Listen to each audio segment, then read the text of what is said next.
Tengo la firme convicción en todos estos últimos años de que es el tiempo de las mujeres, ¿no? Que mientras más se empeñan las alianzas perversas del capitalismo, el patriarcado y la colonialidad en amenizar nuestras vidas, más nos afirmamos en salir a las calles, construir asambleas, desplegar iniciativas de autonomía y autogestión, nombrar violencias y sembrar semillas. Hacemos poesía, cantamos, sostenemos la soberanía alimentaria, el barrio, la casa, defendemos el agua y los territorios y básicamente estamos aquí peleando por educación liberadora, pública y feminista para todos. No nos iremos hasta que el aborto sea libre, legal, gratuito y seguro, hasta que no se haga justicia por todas nuestras muertas, hasta que no tengamos una vida digna que se coloque en el centro. Es el tiempo de las mujeres. Y nosotras estamos aquí también para pensar en esas experiencias en las que nos inscribimos, ¿no? Algunas somos más o menos jóvenes, aunque es relativo lo de la juventud, pero sabemos que hay una larga experiencia, una memoria larga de luchas populares e indígenas, de luchas en contra del Estado colonial y de el paulatino desarrollo capitalista y una serie de luchas en contra del patriarcado, ¿no? Venimos de esa también, de esa experiencia aquí en Argentina, en Ecuador, en otros lugares, ¿no? Esa experiencia del ajuste. Ya vivimos el neoliberalismo, tal vez en otras claves, pero ya lo vivimos. Tenemos esa experiencia también en nuestros cuerpos, en nuestras cuerpas, ¿no? Y esas movilizaciones antineoliberales contra el desempleo y la precarización del trabajo, contra los tratados de libre comercio y el proyecto de las élites empresariales globales para aumentar su tasa de ganancia, nómbrese ALCA, ¿no? Nómbrese políticas de ajuste fiscal, tenemos en la memoria de nuestro cuerpo colectivo y sabemos lo que significó el empobrecimiento y la violencia. Pero también tenemos todas esas experiencias que se gestaron en el campo y en la ciudad para gestionar la vida, ¿no? Ollas populares, mingas, sistemas ancestrales para parar la mortalidad materna, cajas de ahorros solidarios. En países como Ecuador o en Bolivia, además, el movimiento indígena y popular frenaron los tratados de libre comercio con los Estados Unidos y mostraron el carácter del proyecto de las élites, ¿no? Nacionales, derrotamos presidentes y los derrocamos.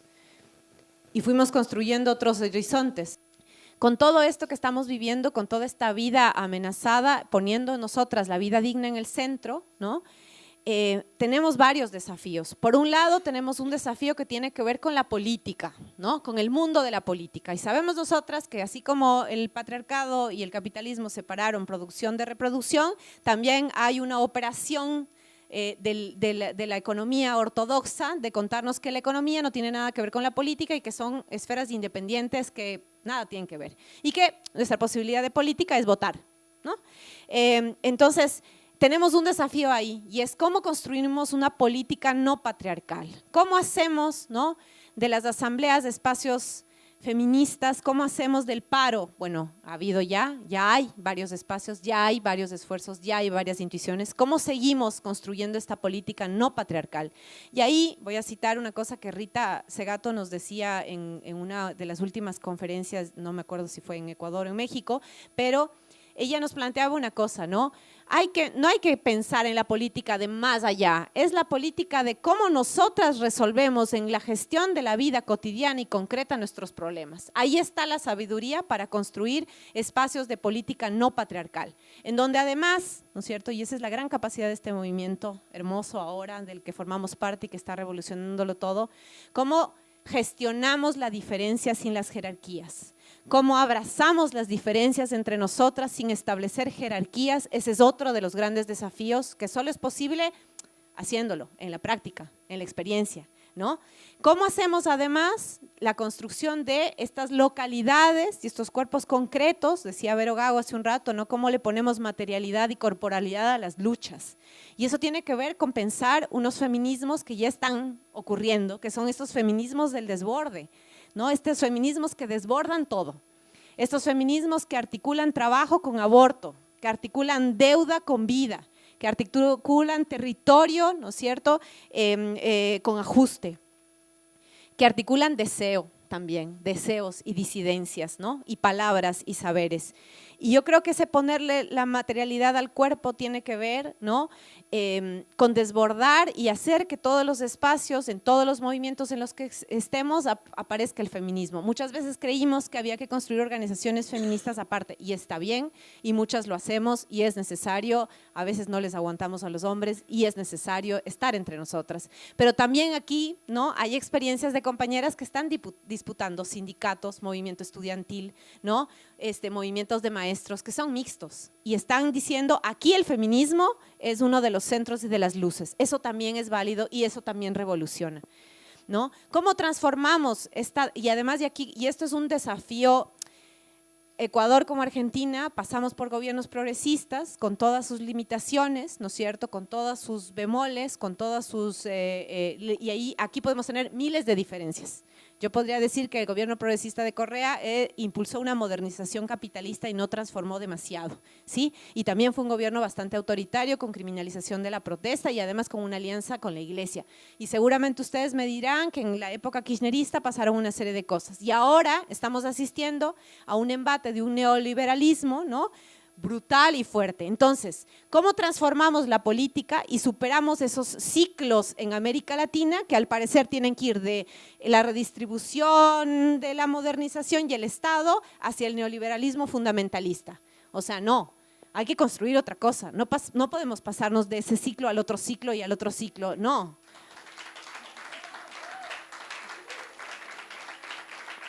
¿Cómo construimos, no? ¿Cómo seguimos construyendo estos espacios de encuentro, ¿no? Estos espacios de encuentro. Mucho de lo que ha pasado en las últimas décadas es que aquellos espacios de encuentro entre pueblos, ¿no?, fueron desmantelados, ¿no? Fueron poco a poco minados. El Foro Social de las Américas, el Foro Mundial, como que ya no. Bueno, pues ahora nosotras como feministas tenemos el gran reto, ¿no?, la gran iniciativa de construir espacios entre pueblos y nacionalidades donde el feminismo esté en el centro y donde podamos construir además esos diálogos con el norte, ¿no?, con las compañeras que también están en el norte y que también nos han mostrado que sus vidas están precarizadas, que sus vidas también están llenas de violencia y que es posible construir internacionalismo. Es más, yo me atrevería a decir que somos ahorita el único actor y sujeto, las feministas, internacionalista en este mundo, ¿no? No es el movimiento obrero en sí o el movimiento campesino, el movimiento estudiantil, es el feminismo del desborde en todos lados el que logra la internacionalidad en este momento. Nos reconocemos en un sindicalismo de lucha y de transformación social. Y cuando uno habla de transformación social, digo, no se puede hablar de transformación social sin hablar de feminismo y sin hablar de la desigualdad y sin hablar del papel de las mujeres y las discriminaciones con relación a las mujeres. Una de las razones fundamentales porque hay hoy justamente esa desigualdad de salarios en las empresas, desigualdad frente al empleo, ¿por qué la mujer hace justamente todos esos trabajos más descalificados, precarizados? Es porque de alguna manera en nuestra sociedad patriarcal sigue habiendo la idea que la esfera pública es el mundo de los hombres y la esfera privada y doméstica es el mundo de las mujeres. Mismo si la realidad de hace muchos años, esa no es la realidad. Sabemos perfectamente el número de mujeres que somos jefe de familia y que bancamos las cosas. Pero a pesar de eso, esa idea, ese pensamiento global sigue aún presente. Lo que hace que de alguna manera se justifique que las mujeres ganemos menos. Porque es menos grave que una mujer gane menos. Es menos grave que seamos jubiladas pobres. Y hay una tolerancia social justamente de todo esto. Vinimos dos compañeras, Consuelo y yo, Nara, de Francia, de l'Union Syndicale Solidaire. Y queríamos empezar con un punto que nos parece muy importante, es la deuda histórica que tiene el movimiento obrero y el sindicalismo con nosotras las mujeres. A pesar de que la mujer, las mujeres, las luchas de las mujeres alimentaron y fueron punta de lanza para todas las conquistas sociales, a pesar de eso, fuimos transparentes en los que contaron la historia del movimiento obrero. Pues yo os voy a hablar de las escuelitas, ¿no? Que son las escuelitas de economía feminista de Euskal Herria, y les hemos puesto escuelitas, bueno, las compañeras les han puesto escuelitas, pues porque para ellas era ir a la escuelita, ¿no? Y tal vez porque no era ir a esa institución formal a la que estaban acostumbradas, sino de una forma más afectivamente cercana, era participar de un espacio de encuentro, de reflexión, de autoconocimiento, pero pequeñito, ¿no? Porque los cambios que vamos vivenciando tienen que ver con cositas chiquitas, pero que son muy importantes en nuestras vidas. Pues ¿de dónde vienen las escuelas, ¿no? Nuestras raíces? Nosotras decimos que somos un parto de las mesoamericanas. Las mesoamericanas en resistencia por una vida digna es una gran red de mujeres que empezaron en el 2008 y un poco a cuenta del impacto de los tratados de comercio y explotación, el ALCA y el NAFTA, en sus territorios, en sus comunidades, en sus cuerpos, a detectar la necesidad de construir colectivamente herramientas políticas para poder, por un lado, entender lo que les estaba pasando y, por otro lado, detenerlo, ¿no? Construir herramientas para transformar eso que aparentemente estaba ya dado y que estaba influyendo violentamente en la organización cotidiana de su vida y la de toda su red de vida. En ese sentido, la gran pregunta es, ¿no? ¿Hay alguna economista en la sala? Somos todas economistas porque desde la perspectiva, ¿no?, de la que nosotras trabajamos y desde la que se suele trabajar desde varias vertientes de la economía feminista, es que la economía, además de, bueno, pues de todo eso macro que está ahí, que nos afecta en nuestra vida cotidiana, tiene que ver con la administración de lo más cercano, ¿no? Que es la administración de nuestra vida, de nuestra red de vida, la gestión del hogar, de los espacios que habitamos, de los territorios que reproducimos en lo cotidiano. Y desde ese punto de vista, todas y cada una de nosotras somos sujetas activas en ese proceso de construcción de la economía. Y hacemos, por acción o por omisión, diferentes cuestiones que reproducen el sistema, ¿no? Entonces las compañeras empezaron en algunos territorios de América Central y sin darse cuenta se fueron replicando estos procesos de interaprendizaje colectivo con una metodología de educación popular y desde una perspectiva de epistemología feminista, ¿no?, en donde ya no queríamos que nos digan, ¿no?, que los medios masivos de comunicación, que el gobierno de turno, que los hombres en las asociaciones mixtas nos digan lo que estaba pasando y construyan nuestros diagnósticos, sino nosotras mismas, desde nuestra vida cotidiana, poder construir herramientas para ver, bueno, pues qué estaba pasando con esa vida, con esas vidas y cómo queríamos transformarla, ¿no? Entonces, para nosotras estos procesos son un poco nuestro punto de partida, ¿no?, nuestras raíces.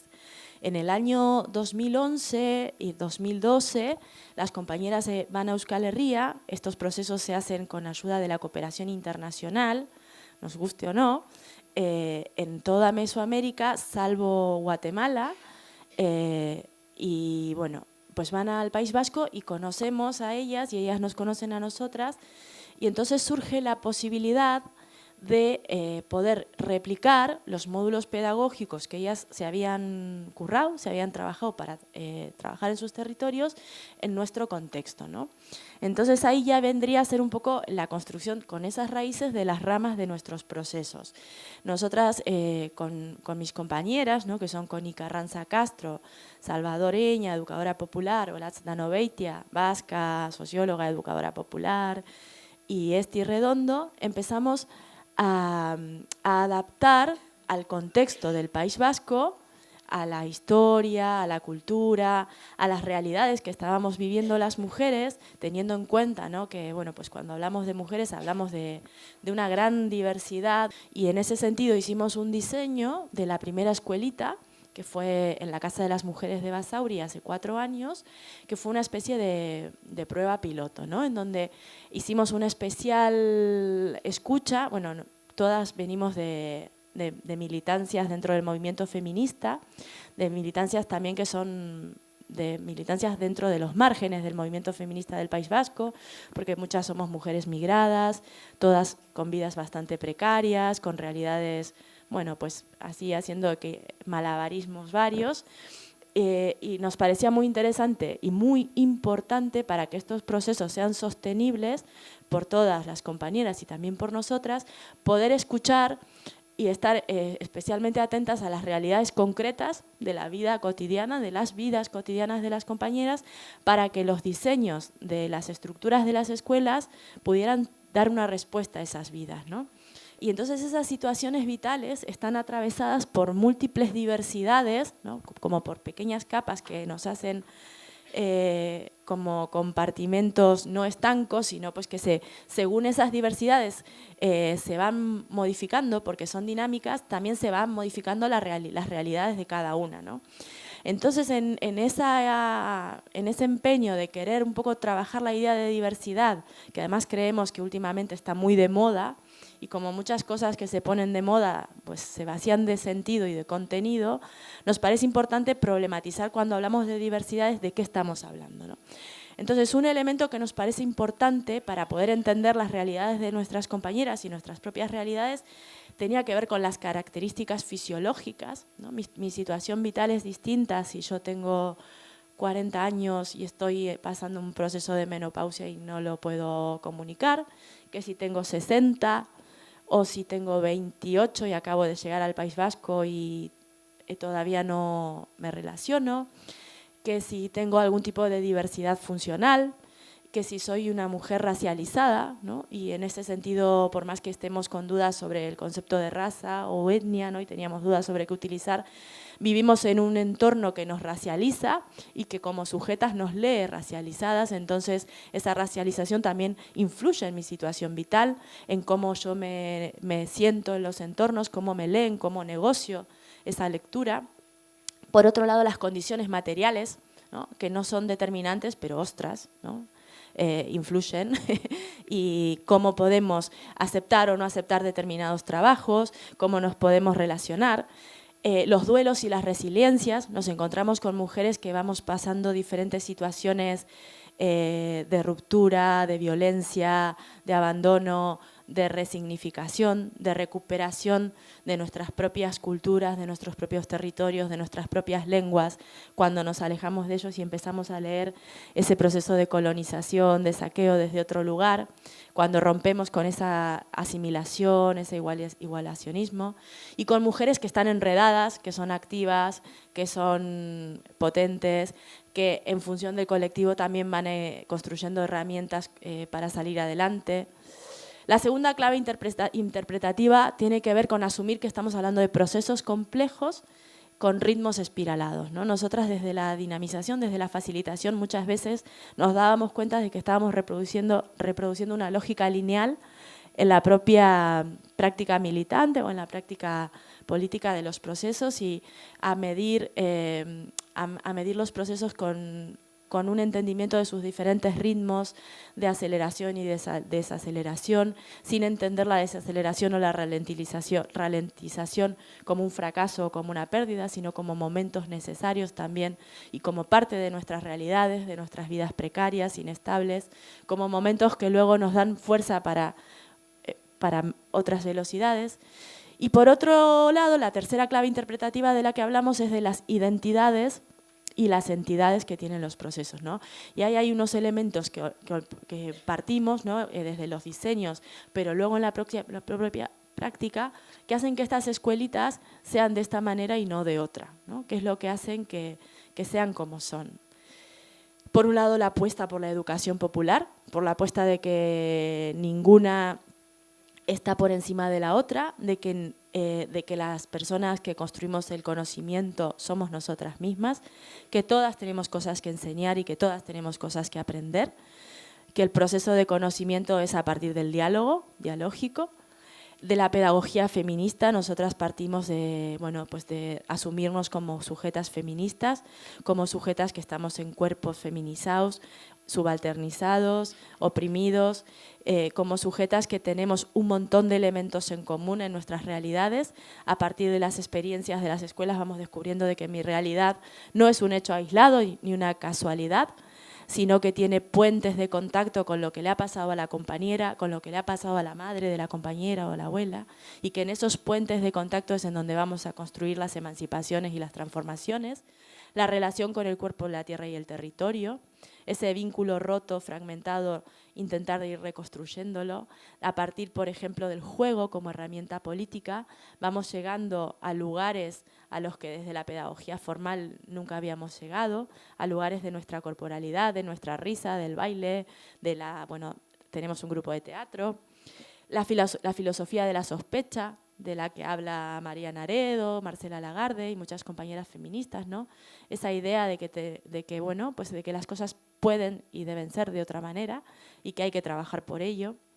La sororidad y la memoria colectiva, los rituales y la reconexión con los 4 elementos y las pequeñas grandes emancipaciones cotidianas, ¿no? Que tiene que ver con, decimos, aplicarme el sospechómetro, aprender a poner freno, aprender a decir que no, a romper con determinados roles que estoy reproduciendo, que interiorizo, el sacrificio, la ideología de la domesticidad, todos esos esfuerzos y tiempos de trabajo que estoy dedicando, que la mayoría de las veces hacen que la construcción de mi identidad y de mi subjetividad sea en base a un ser para otros y para otras, y eso significa muchas veces olvidarme de mí misma, descuidarme, cómo generar esos equilibrios, aprender a disfrutar, cuando muchas veces les preguntamos y nos preguntamos, bueno, ¿cuáles son tus deseos? ¿No?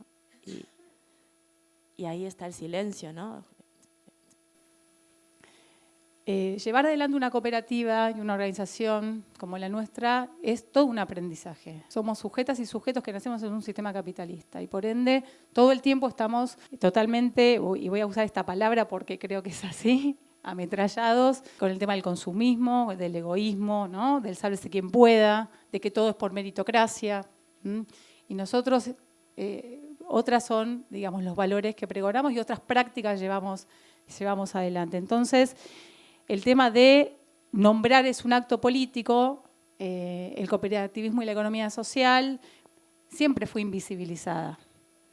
Desconocemos mucho del sector, muchísimo. Desconocemos que hay montones de cooperativas y organizaciones del sector que producen bienes y servicios, los producen de una manera colectiva y respetándose los compañeros y las compañeras que llevan adelante esa producción, con el cuidado del medio ambiente, con el cuidado de la tierra, agroecología, y sin embargo hoy cuesta a veces que consumamos y tener esa conciencia de consumir, digamos, en esas organizaciones, pero por esto que decía Chefi, a veces no nos nombran, no tenemos estadísticas, no estamos en la educación formal, que hay toda una lucha que se está dando también desde nuestro movimiento, desde la mano del COP y hoy en día con el Instituto Universitario de la Cooperación, para que la educación cooperativa esté sobre la mesa y sea un eje central en la formación en todo sentido, porque eso también nos visibiliza y eso también nos da la posibilidad que personas diversas puedan ir y conocer qué es lo que hacemos y consumir y sumarse a la producción y sumarse para poder tener su vivienda, etcétera. Y el tema de los aprendizajes es porque estamos permanentemente también aprendiendo de cómo llevar adelante estas prácticas, que ahora Viole, digamos, va a tomar la posta de que también cuáles son los desafíos que tenemos internamente hoy en nuestras organizaciones. Porque tenemos valores, tenemos principios, la equidad, la igualdad, el respeto hacia los otros, ¿no? El darse también a la comunidad, el trabajo con la comunidad para nosotros es muy importante, el arraigo con el territorio, en que los recursos que generamos de toda índole, queden en ese territorio y vuelvan a ese territorio. Pero bueno, se nos están generando y se están visibilizando cada vez más también los desafíos que tenemos internamente las mujeres en esas organizaciones. Porque esas organizaciones, como venimos mencionando en los sindicatos, ¿no? Y en cada una de las luchas que las compañeras que me antecedieron mencionaron, esas organizaciones están compuestas por muchas mujeres, las que cotidianamente llevamos adelante esas organizaciones cooperativas de la economía social, solidaria y popular, las que organizamos el trabajo, las actividades comunitarias, las actividades de cuidado, ¿no? Las que generamos los espacios de encuentro, no solamente de encuentro entre nosotras, sino de encuentro también con los compañeros, ¿no? Para defender la tierra, para defender la vivienda, para defender el trabajo. Voy a empezar por el final. Realmente lo que les queremos contar, compartir, son pequeñas experiencias de cómo nos estamos organizando colectivamente las mujeres cooperativistas. Pero voy a empezar por el último de los proyectos en el que estamos, que es la recuperación de las voces de mujeres cooperativistas. ¿Con qué nos encontramos? Con que la voz en las cooperativas es de los varones como el representante de la unidad familiar. El socio de la cooperativa era el varón. ¿Por qué? Porque era el jefe de familia. En las entrevistas que hoy se les hacen a estos adultos ya grandes, ¿sí? Que es la forma en la que empezamos a buscar, digamos, voces cooperativistas, si hay una mujer, la mujer está. Y la mujer es la que da letra a ese varón de lo que se va olvidando, ¿sí? De esas mujeres cooperativistas que organizaban la actividad extra, la actividad comunitaria de la cooperativa. Y ahí hay una voz que se da en el ámbito privado, que no está en el ámbito público, ¿sí? Así es como estamos ahora intentando recuperar esas voces y las pocas que encontramos de mujeres que sí han podido estar activas. Y uno va a buscarlas, por ejemplo, en un pueblo en Santa Fe, y esa mujer, en realidad, presidenta de la cooperativa desde hace 40 años, pasó a ser presidenta cuando enviudó.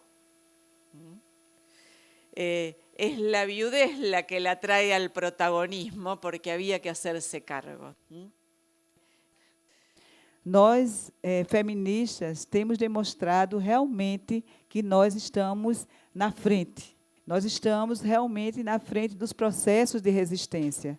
Isso, no Brasil, desde 2016, para dar um marco, né, porque antes já também tinha, mas para dar um marco, desde 2016, que nós, feministas, estamos na resistência democrática, né? A gente lutou o tempo inteiro contra o golpe, a gente continua nessa luta, a gente está agora com um fascista no nosso, que ganhou para presidente, mas nós, mulheres, nós conseguimos fazer uma grande campanha, né, na véspera da eleição, e conseguimos, com a nossa luta, primeiro dizer que foram nós, mulheres, nós feministas, que colocamos para o mundo que nós estávamos no risco do fascismo no Brasil, né? Então, isso é um elemento muito importante para a gente dizer aqui.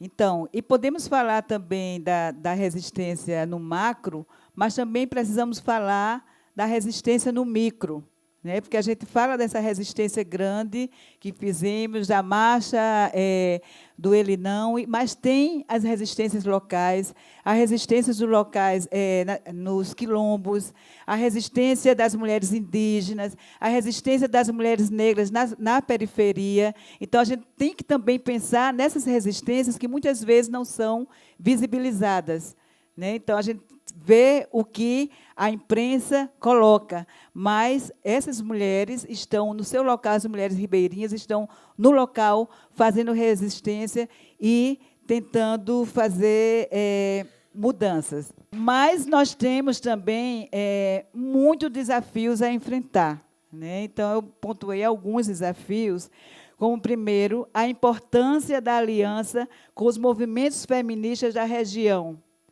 Mais do que nunca, precisamos internacionalizar a luta. o que está acontecendo no Brasil respinga em toda a região da América Latina. Então, é necessário, cada vez mais, que a gente internacionalize. É importante ter solidariedade, é muito importante, e nós estamos tendo essa solidariedade, né? Então, tanta prova que, na campanha do Ele Não, teve vários países, praticamente todos os países da América Latina e vários outros países da Europa, né? Então, isso faz parte da solidariedade feminista, mas a gente precisa internacionalizar mais ainda essa luta, né? E, dentro dessas alianças, é preciso a gente estar, né, juntas com as mulheres negras, com as mulheres trans, com as mulheres indígenas, lésbicas, migrantes, porque nós somos muito diversas, né, mas também nós somos desiguais. E nós não podemos, nesse momento, estar dispersas, né? Então, é um chamado para, cada vez mais, nesse momento, a gente precisar se aliançar. E é isso que, no Brasil, dentro do movimento que eu faço parte, a Articulação Mulheres Brasileiras, a gente está fazendo esse debate muito forte de como é que a gente vai fortalecer essas alianças. Temos o desafio também de articular a luta contra o fundamentalismo religioso como parte da luta contra o neoliberalismo. E isso é muito importante, a gente vê que o fundamentalismo tem tudo a ver com o que está aqui acontecendo, né? Precisamos articular a luta contra o racismo, contra o capitalismo e contra o patriarcado, e reconhecer que há desigualdade entre nós para poder avançarmos. Então, quando, hoje de manhã, eu falei que as análises precisam também trazer a questão racial, é exatamente isso. A gente precisa nos ver que nós somos desiguais e que não necessariamente a gente, como mulher negra, tem que estar o tempo inteiro lembrando que, nas análises, precisa também trazer o recorte racial, né? Então, por isso que eu digo que a gente precisa, e aí é uma fala que Sueli Carneiro traz para a gente precisa enegrecer a nossa luta, a gente precisa enegrecer o feminismo, né? Porque a solidariedade racial também é política, e precisamos avançar muito nisso. Como diz uma companheira lá do SOS Corpo, chamada Rivane, para alimentarmos as resistências, precisamos refletir criticamente, que é o que a gente está fazendo o tempo inteiro durante o dia de hoje, né? Refletir criticamente, neste contexto, tem sido a nossa arma para conseguir resistir, usando a reflexão crítica coletiva como uma arma de luta, né? Precisamos, eu achei bom como ela colocou, e é também o que a gente está discutindo na Articulação de Mulheres Brasileiras, que a formação, nesse momento, é mais do que ideal, mais do que necessário, voltarmos para trazer a questão da formação como também instrumento de luta, né, de resistência. Outro desafio que também estamos discutindo é a questão da segurança. A segurança nas redes e a segurança nas ruas. A gente está nessa coisa muito louca da internet, do WhatsApp, todo mundo preocupado porque tem muito que a gente está sendo vigiado o tempo inteiro, que é muito importante a gente pensar na segurança digital, mas é muito importante a gente pensar na segurança no nosso cotidiano.